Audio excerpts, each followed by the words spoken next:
Hey everyone, how's it going? This is Ian Riddell with Solitude Chatter. Today is Thursday, December 1st, 2022. Alright, it's a little breezy out here today. We've got a storm rolling into the area tonight, so it's creating a bit of strong wind at the higher elevations today.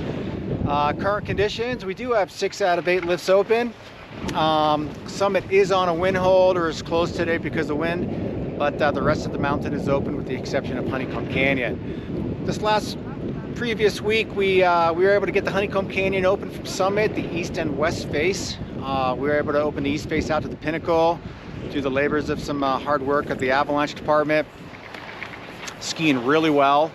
With the storm coming in, we're expecting 1 to 2 feet of snow tonight through about this time tomorrow.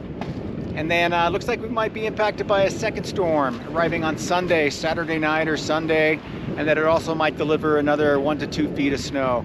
So with this additional storms rolling through the area, we're gonna be working hard, doing avalanche work, trying to get more gates open. It's an excellent forecast for the next few days. Conditions are really good up here, and they're just gonna keep getting better. And for some mountain stats, this is our 5th best opening for snowfall since year 2000 and our earliest opening for the Honeycomb Canyon since 2004.